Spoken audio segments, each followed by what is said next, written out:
ಅವರಿಬ್ರು ಕೂಡ ಹಾವು ಮುಂಗಸಿಯಂತೆ ಕಾಣಿಸ್ಕೊಳ್ತಾ ಇದ್ದಂಥ ಶ್ರೀಗಳು. ಒಬ್ಬರನ್ನ ಕಂಡ್ರೆ ಒಬ್ಬರಿಗೆ ಆಗ್ತಾನೆ ಇರಲಿಲ್ಲ.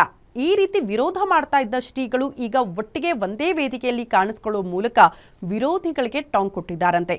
ಯಾರವರು? ಆ ಕುರಿತ ಒಂದು ವರದಿ ಇಲ್ಲಿದೆ ನೋಡಿ.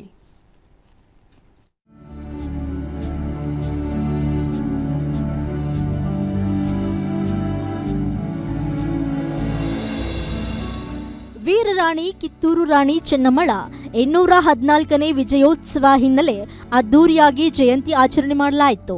ಈ ವೇಳೆ ಕೂಡಲ ಸಂಗಮದ ಪಂಚಮಸಾಲಿ ಮೊದಲ ಪೀಠದ ಉಚ್ಚಾಟಿತ ಪೀಠಾಧ್ಯಕ್ಷ ಬಸವಜಯ ಮೃತ್ಯುಂಜಯ ಶ್ರೀ ಹಾಗೂ ಹರಿಹರ ಪಂಚಮಸಾಲಿ ಪೀಠದ ವಚನಾನಂದ ಶ್ರೀ ಒಂದೇ ಸಾರೋಟಿನಲ್ಲಿ ಕಾಣಿಸಿಕೊಂಡು ಅಚ್ಚರಿ ಮೂಡಿಸಿದ್ದಾರೆ.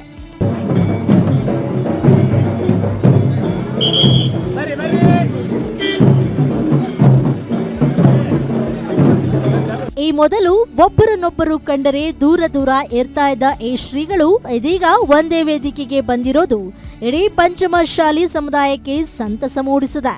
ಈ ವೇಳೆ ಮಾತನಾಡಿದ ವಚನಾನಂದ ಶ್ರೀ 2A ಮೀಸಲಾತಿ ಕಾನೂನು ಹೋರಾಟದ ಬಗ್ಗೆ ಮಾಹಿತಿ ನೀಡಿದ್ರು. ನಾವು 2A ಮೀಸಲಾತಿ ವಿಚಾರದಲ್ಲಿ ಕಾರಣಾತ್ಮಕವಾಗಿ ಫೈಟ್ ಮಾಡ್ತಾ ಇದ್ದೀವಿ. ಅದು ಕಾರಣಾತ್ಮಕ ಪಡ್ಕೋಬೇಕು. ಈಗ ಕಾನೂನು ತೊಡಕಿದಾವೆ, ಅದಕ್ಕೆ ಬೇಕಾಗಿರೋದು ನಾವು ಕಾನೂನು. ಈಗ ನಾವು ಬೀದಿ ಹೋರಾಟ ಮಾಡೋದಿಲ್ಲ, ಇದು ಕ್ಲಾರಿಟಿ ಹೇಳ್ತೀವಿ ನಾವು. ಅದ್ರಲ್ಲಿ ನಮ್ಮ ನಂಬಿಕೆ ಇಲ್ಲ. ಅದೇ ಜಾಗೃತಿ ಸಲುವಾಗಿ ಆರಂಭದಲ್ಲಿ ಬೇಕಾಗಿತ್ತು. ನಾವು ಬೀದಿಲಿ ಕೂಡ ಅವ್ರ ವಿರುದ್ಧ ಇವರು ಮಾತಾಡೋದಿಲ್ಲ. ನಮಗೆ ಸ್ಪಷ್ಟ ಅಂದರೆ ಕಾರಣಾತ್ಮಕ ಏನು ಬೇಕು ಆ ಮೀಸಲು ಪಡೆಯುವ ನಾವು ಬದ್ಧರಾಗಿದ್ದೇವೆ, ನಾವು ಬದ್ಧಿರ್ತೇವೆ. ವಚನಾನಂದ ಶ್ರೀ ನಂತರ ಮಾತನಾಡಿದ ಬಸವಜಯ ಮೃತ್ಯುಂಜಯ ಶ್ರೀ, ನಾವಿಬ್ಬರು ಸಮಾಜದ ಗುರುಗಳು. ನಮ್ಮಲ್ಲಿ ವೈಯಕ್ತಿಕ ಭಿನ್ನಾಭಿಪ್ರಾಯವಿಲ್ಲ. ಸಚಿವರು ಶಾಸಕರು ಎಷ್ಟರ ಮಟ್ಟಿಗೆ ಮೀಸಲಾತಿ ಹೋರಾಟ ಮಾಡಿದ್ದಾರೆ ಎಂಬುದು ಗೊತ್ತಿದೆ ಎಂದು ಪರೋಕ್ಷವಾಗಿ ವಿಜಯಾನಂದ ಕಾಶಪ್ಪನವರಿಗೆ ಟಾಂಗ್ ಕೊಟ್ಟರು.